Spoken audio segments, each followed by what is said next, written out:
Hello बच्चों, let's read the question. The question is, the two gases are separated by a fixed diathermic wall with initial states as PaBa and PbBv.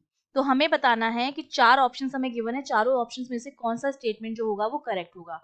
तो देखिए, इस question को solve करने से पहले जो की कॉन्सेप्ट हमें पता होना चाहिए, सबसे पहले तो हमें पता होना चाहिए इसके लिए एक तो आइडियल गैस इक्वेशन पता होनी चाहिए, ठीक है, जो हमारी क्या होती है PV इक्वल्स टू nRT। दूसरा मुझे पता होना चाहिए कि डायथर्मिक वॉल क्या होती है, ठीक है। डायथर्मिक वॉल को हम क्या बोलते हैं, डायबिटिक वॉल भी बोलते हैं, ठीक है। इस वॉल को हम क्या बोलते हैं, डायबिटिक वॉल भी बोलते हैं, डायबिटिक वॉल। ये वॉल क्या होती है, ये अलाउ करती है हीट को पास करने के लिए, ठीक है। अलाउ हीट ट्रांसफर को क्या करती है, अलाउ करती है। तो मतलब क्या हो गया कि ये बेसिकली क्या होती है, उल्टी होती है एडियाबैटिक वॉल की। एडियाबैटिक वॉल में क्या होता है कि वो हीट ट्रांसफर को अलाउ नहीं करती थी, और ये हीट ट्रांसफर को क्या करती है, अलाउ करती है। तो ये क्या होती है, बेसिकली बनी हुई होती है थर्मल कंडक्टर्स की, और कंडक्टर्स क्या करते हैं, हीट फ्लो को अलाउ करते हैं, ठीक है।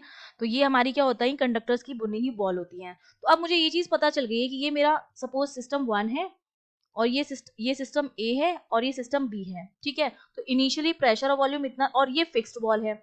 अगर ये वॉल फिक्स्ड है, इसका मतलब वॉल्यूम में किसी तरह का कोई चेंज नहीं होगा। अगर वॉल फिक्स्ड है तो वॉल्यूम जो मेरा होगा वो क्या रहेगा, सेम रहेगा, वॉल्यूम में चेंज होगा नहीं।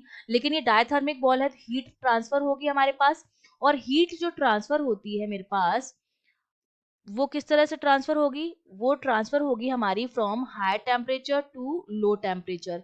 और ये कब तक ट्रांसफर होगी हाई टेम्परेचर से लो टेम्परेचर तक, जब तक कि इक्विलिब्रियम की कंडीशन नहीं आ जाती है। इक्विलिब्रियम की कंडीशन क्या होती है, जब तक दोनों का टेम्परेचर सेम नहीं हो जाता है, ठीक है। सपोज इसका टेम्परेचर TA है और इसका टेम्परेचर TB है, जब तक TA मेरा TB के बराबर नहीं हो जाएगा, दोनों का टेम्परेचर सेम नहीं हो जाएगा, तब तक क्या होगा, हीट का ट्रांसफर होता रहेगा। तो हमारा क्या बन जाएगा, जब दोनों का टेम्परेचर बराबर हो जाएगा तो थर्मल इक्विलिब्रियम जो होगा वो स्टेबल हो जाएगा, थर्मल इक्विलिब्रियम बन जाएगा।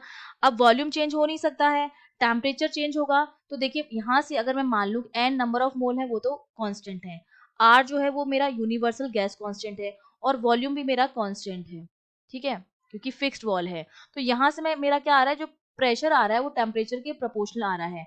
अगर मेरा टेम्परेचर चेंज होगा तो मेरा क्या होगा, प्रेशर भी चेंज होगा। तो अगर जब टेम्परेचर का फ्लो होगा, हाइट का फ्लो होगा, तो टेम्परेचर चेंज होगा, एक का कम होगा और एक का टेम्परेचर ज्यादा होगा। और एक कंडीशन ऐसी आएगी जब दोनों का टेम्परेचर क्या हो जाएगा, बराबर हो जाएगा।